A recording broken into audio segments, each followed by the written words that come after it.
Falaremos agora sobre vale-refeição.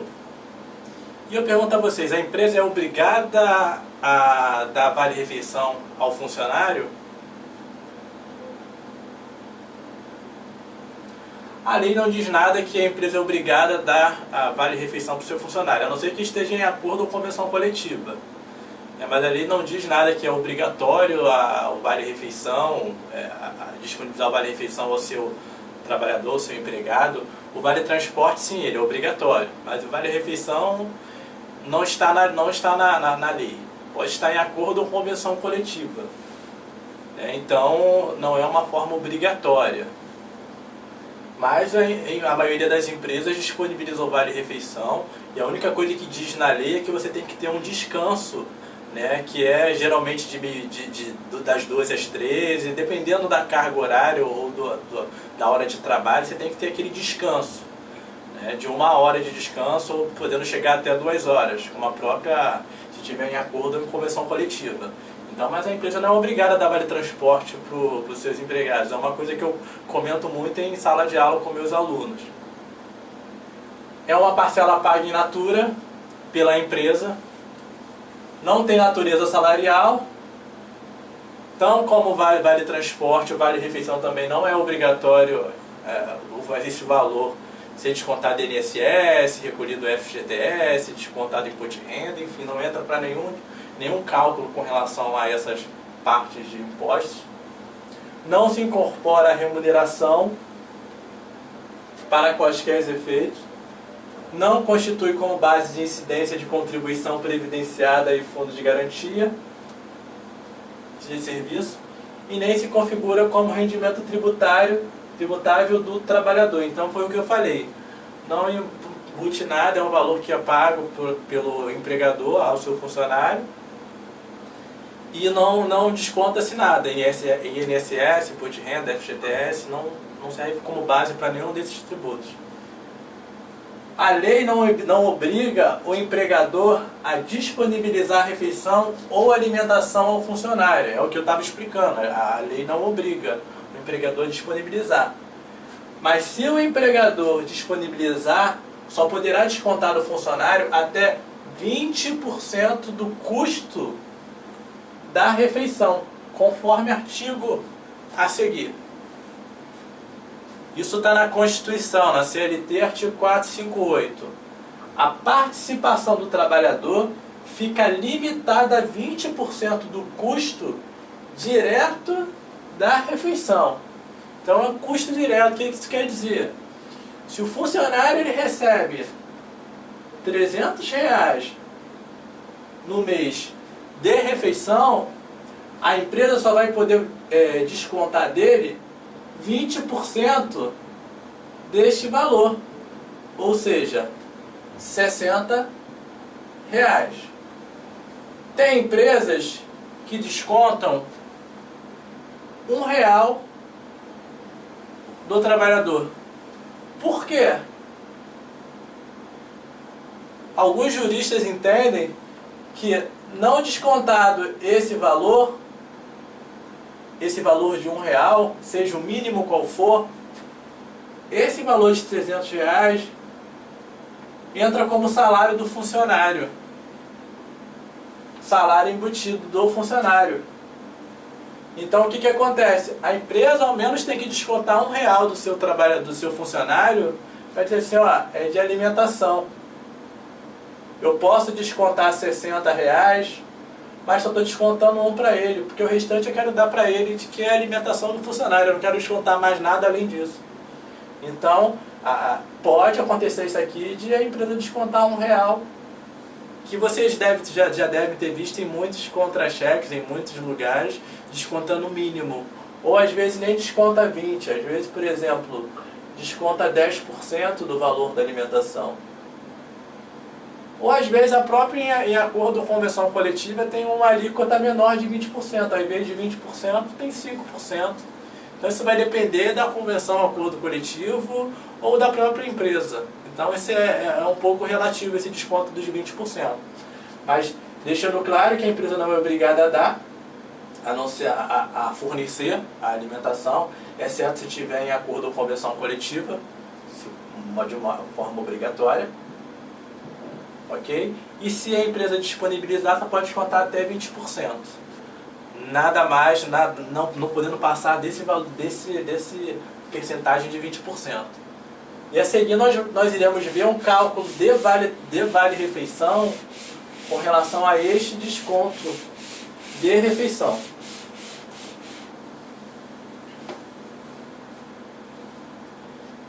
Exercício vale refeição. O funcionário com salário de R$ 1.200, isso aqui é só um adendo, por mês, com custo de alimentação de R$ 19,00 por dia, ou seja, ele recebe R$ 19,00 por dia. Suponhamos que no mês tenha 21 dias úteis. Então, ou seja, aqui tem 21 dias úteis. Um mês pode ter 21 dias úteis, 22, enfim. Quanto a empresa terá que pagar de alimentação ao funcionário e quanto poderá ser descontado do mesmo? Então, o que eu faço? O cálculo ele é básico. Por quê? O valor pago de alimentação para o funcionário é de acordo com os dias úteis em que ele vai trabalhar. Se for em escala, vai ser os dias que ele vai trabalhar e terá direito ao vale refeição. Então, como no exercício aqui já deixa claro que são 21 dias úteis que o funcionário vai trabalhar, então o que eu faço? Eu pego aqui e multiplico por 21. 19 vezes 21. Aí eu te pergunto, fugindo um pouco, e se o funcionário faltar dentro desses 21, faltou 2 dias, ao invés de ele trabalhar 21, ele trabalhou 19 dias. Eu desconto esses 2 dias que ele faltou de vale-refeição? Claro que sim.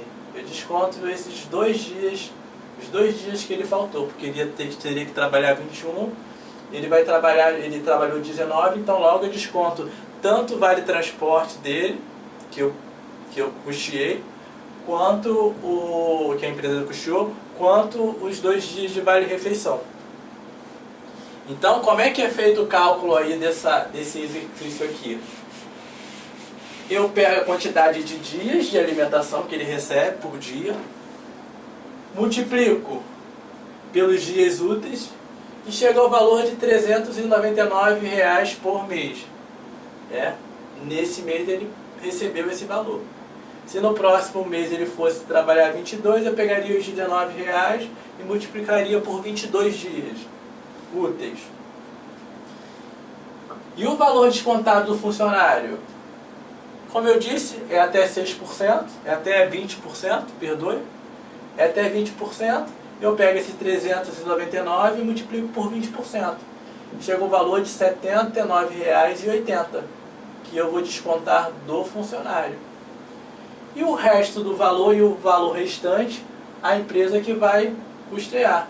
Então, ou seja, eu pego os 399 que ele vai gastar no mês, diminuo 79,80, que, como eu já disse, pode ser reduzido, a empresa podia cobrar aqui 10%,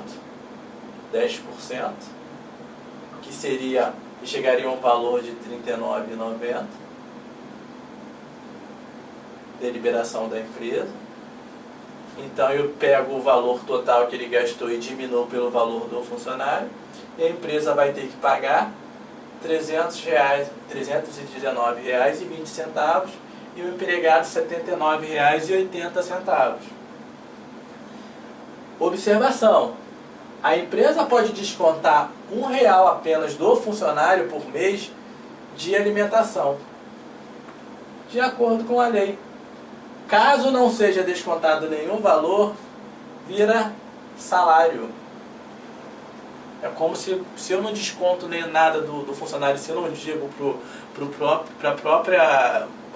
próprio governo, para o próprio ente que é responsável, ou informa a minha folha para quem de direito, e não explico que esse valor é um valor de alimentação, de acordo com a lei, ele praticamente entra como se fosse um salário. Eu não estou descontando nada. Que valor é esse, então? Que foi lançado no contra-cheque do funcionário, não foi descontado nada. Esse valor é de quê? É de um adiantamento? O que é esse? Então tem que especificar, nem que seja descontado R$1 do funcionário, tem que descontar para dizer, ó, é de vale-refeição. Eu estou pagando, por exemplo, R$398. R$398 a empresa está pagando de alimentação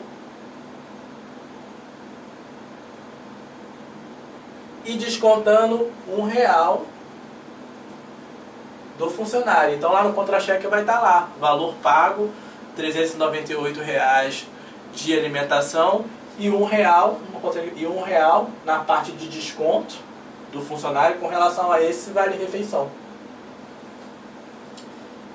E incorporando, é como eu disse, se não descontarem R$1 e virar salário, e incorporando ao salário, serão recolhidos alguns encargos, tais como INSS, Imposto de Renda, FGTS. Então, se a empresa não descontar nenhum R$1 do funcionário, ele vira salário e os impostos são recolhidos. Espero que tenham entendido. Qualquer dúvida, deixe um comentário que eu tiro suas dúvidas, ok? Chegamos à parte 5 do nosso curso e falaremos agora de férias. É direito do trabalhador o gozo de férias anuais remuneradas com pelo menos 1/3 das férias. Então, ou seja, o funcionário que ele ganha R$1.200 por mês, quando ele for tirar férias, ele vai ganhar 1/3. Ele vai dividir por 3, ele vai ganhar 1/3 sobre essa remuneração, ou seja, R$400 a mais. Então ele vai ganhar 1.200 mais R$400, fazendo R$1.600 com relação às férias e mais 1/3. É o que diz aqui. Pelo menos férias anuais remuneradas com pelo menos 1/3 a mais do que o salário normal. Então é o salário mais 1/3. E logo em seguida eu falo de período aquisitivo e concessivo. O que seria o período aquisitivo? O período aquisitivo de férias é o período de 12 meses a contar da data de admissão. Então, eu conto da data que o funcionário entrou na empresa. Do empregado. Uma vez completado, gera o direito ao empregado de gozar os 30 dias de férias. Exceto se o funcionário faltar mais de 6 dias, que mais à frente também vou falar com relação às faltas, ele perde uma parte das férias. Mas eu vou comentar mais à frente com relação a esse ponto.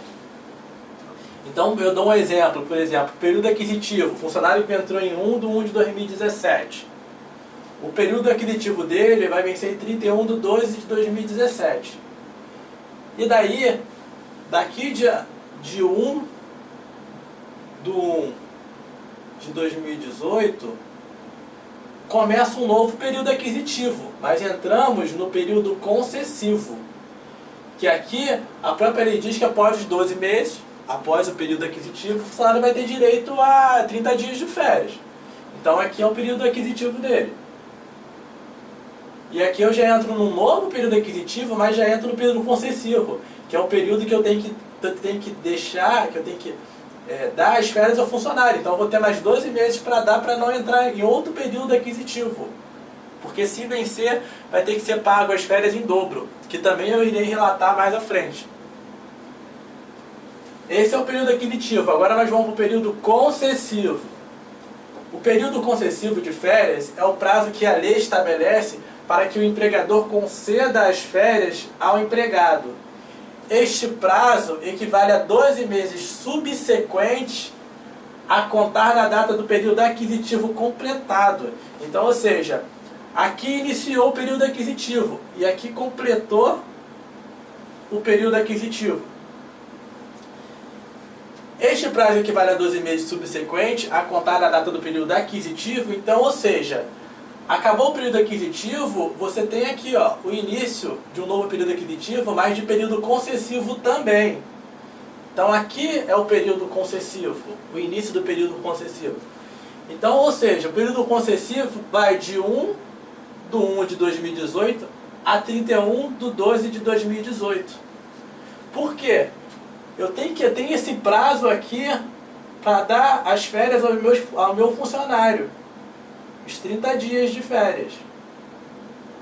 Porque ultrapassada essa data aqui, eu pago as férias do funcionário. Férias do funcionário em dobro. Porque eu não posso deixar 2 períodos aquisitivos vencerem sem o funcionário entrar de férias. Então aqui, ó, tem um adendo aqui que deixo bem claro. Embora a lei estabeleça aqui é com relação ao período concessivo. Embora a lei estabeleça que as férias devam ser concedidas 12 meses subsequentes ao período aquisitivo, então, ou seja, passou o período aquisitivo, eu tenho 12 meses para colocar o meu funcionário de férias. O entendimento jurisprudencial é que devam ser concedidas antes que vença o segundo período aquisitivo. Então, ou seja, aqui eu tenho um período aquisitivo, que é o primeiro. Eu tenho um período aquisitivo. Esse aqui é o período aquisitivo, primeiro período aquisitivo. Quando eu entro em 1/1 de 2018, já é um novo período aquisitivo, concordam? Que vai vencer em 31/12 de 2018. Então eu não posso deixar que esse segundo período vença sem ele entrar de férias. Então o que acontece? A lei diz que tem 12 meses para o funcionário tirar férias, mas na verdade o funcionário nesse caso aqui, ele teria que começar as férias dele até o dia 2 do 12 de 2018. Ou para melhor entendimento, para não ter erro. 1/1. Por quê? Porque se ele, por exemplo, entrar no dia 5 do 12 de 2018, 5 de 2018, os 30 dias de férias dele vai bater num outro período aquisitivo, que aí vai bater no período aquisitivo 1/1 de 2019. E isso não pode. Porque vai acarretar pagamento de férias em dobro. Então, por um lado, a lei diz que tem 12 meses após o período aquisitivo, né? Nesse caso seria o período concessivo para o funcionário tirar férias, mas tem que tomar muito cuidado que não pode deixar as férias ultrapassar e chegar a um outro período aquisitivo que seria esse de 2019. Então eu tenho na verdade aqui, passado o período aquisitivo, eu tenho o período concessivo para deixar o meu funcionário de férias, mas eu tenho adentro até o dia 31/12. Eu não posso deixar ultrapassar, por exemplo, que as férias do meu funcionário ou do funcionário da empresa termine, por exemplo, no dia 5/1 de 2019. Porque eu vou estar entrando num segundo período aquisitivo. E a própria jurisprudência, ela diz que não pode, ela não pode entrar no segundo período aquisitivo. Então é muito importante observar esse ponto da parte de férias, do período aquisitivo, período concessivo, e que aqui tem que deixar o funcionário de férias dentro desses 12 meses, e não pode ultrapassar chegando num outro período aquisitivo, num outro início de período aquisitivo. Então tem que tomar muito cuidado, e é de muita importância vocês estudarem sobre essa parte, porque é jurisprudência. Jurisprudência, você tem que seguir, você tem que ver, você tem que ler para entender e chegar a um consenso melhor, e um consenso que é visto por lei como correto.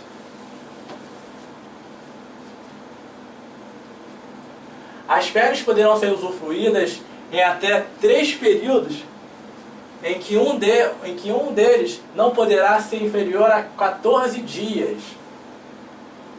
Isso veio com o adendo da Lei 13.467, a Reforma Trabalhista 13.467 de 2017. E os demais não poderão ser inferior a 5 dias corridos. Então, ou seja, o primeiro não pode ser inferior a 14 dias, ou seja, 15 dias.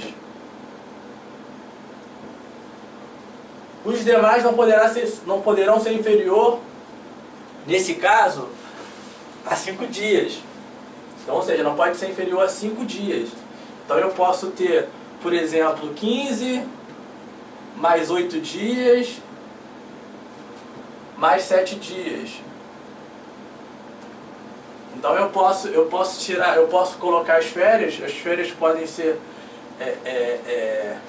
em até 3 períodos, que o primeiro não pode ser inferior a 15, e o segundo a empresa pode dar ao funcionário 8 dias, e o terceiro 7 dias.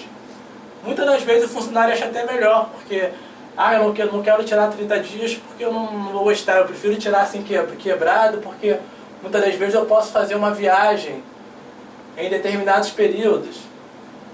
Ele pode fazer uma viagem em determinado período, vou resolver um problema que eu não vou poder, esses 30 dias que minhas férias estão marcadas, eu não vou resolver. Então, a lei veio dizendo que pode ser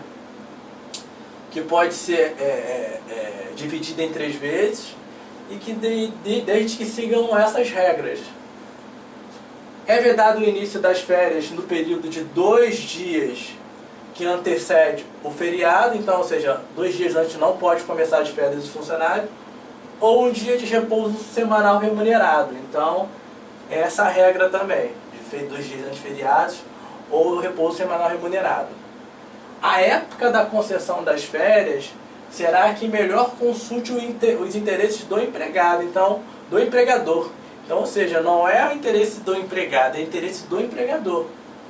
Então, assim, ele tem que ir lá ver a escala que melhor convém, o que não vai gerar prejuízo à própria empresa, e fazer uma escala e deixar o seu funcionário de férias na data tal. Mas geralmente isso é muito conversado entre o empregador e empregado. Então, mas o interesse é sempre do empregador, para deixar claro que o empregado ele não pode dizer, eu quero entrar para férias em janeiro ou em julho. Então, assim, não é obrigado o empregador a dar essas férias no mês que o funcionário ele deseja. Sempre que as férias forem concedidas após o período concessivo, o empregador pagará em dobro com 1/3 da respectiva remuneração. Então foi aquilo que eu estava explicando. Após o período concessivo, que é aqueles 12 meses, o empregador ele vai pagar as férias do funcionário em dobro mais 1/3 dessas férias. Então por isso é importante entender sobre o período aquisitivo e período concessivo. E quais são os prazos que eu posso deixar o funcionário de férias, para não ultrapassar e não pagar as férias em dobro.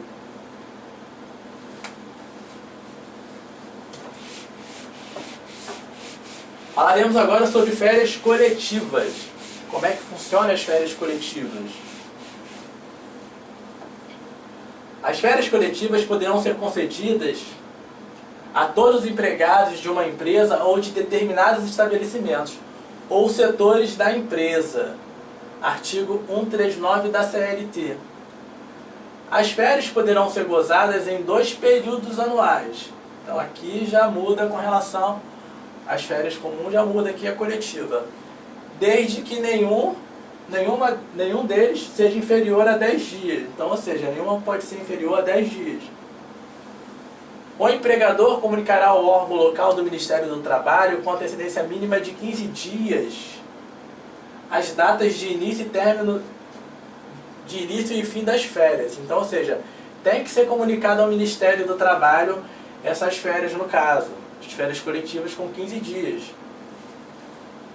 Em igual prazo, o empregado enviará uma cópia da aludida comunicação ao Ministério do Trabalho e Emprego, que ele enviou, aos sindicatos representativos da respectiva categoria profissional, e providenciará a fixação de aviso nos locais de trabalho.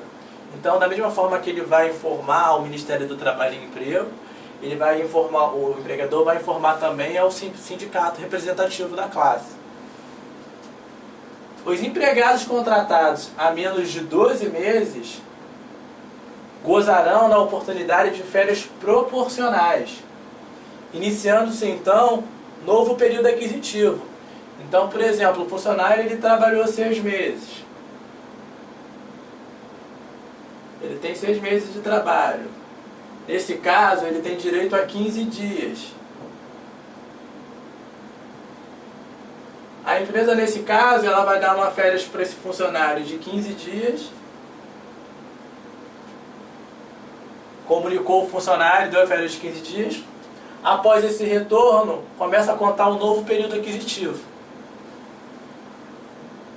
Começa a contar um novo período aquisitivo para esse trabalhador. Caberá à empresa fornecer ao empregado cópia avisada do recibo correspondente à quitação, no caso em 48 horas do início das férias. É comum, as férias ela tem que ser pagas 48 horas antes do início das mesmas. Então, é o que está dizendo aqui, a cópia avisada do recibo a correspondente à quitação. Neste caso, 48 horas antes do início das férias. Então, é 48 horas antes do início das férias. Falaremos agora sobre abono pecuniário das férias. Como funciona esse abono, essa transformação, essa venda, como muitas pessoas dizem, né? Venda de 1/3 das férias que é permissível por lei. É facultado ao empregado converter 1/3 do período de suas férias, a que tiver direito, em abono pecuniário, no valor da remuneração que lhe seria devida nos dias correspondentes. Artigo 143 da CLT. Então ele pode converter 1/3 das suas férias, ou seja, 30 dias. Ele pode converter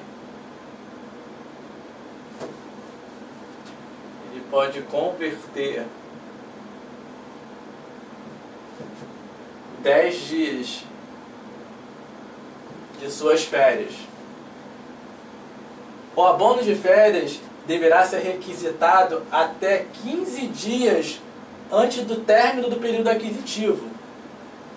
Então, ou seja, se o funcionário ele entrou em 1/1, ele entrou em 1/1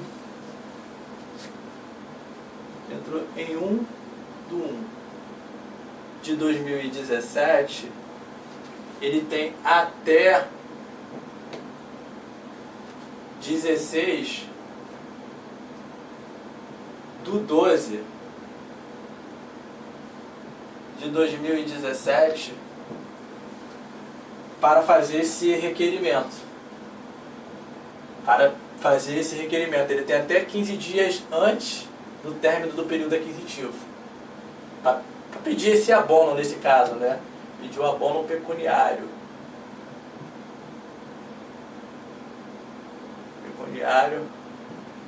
Ao empregador.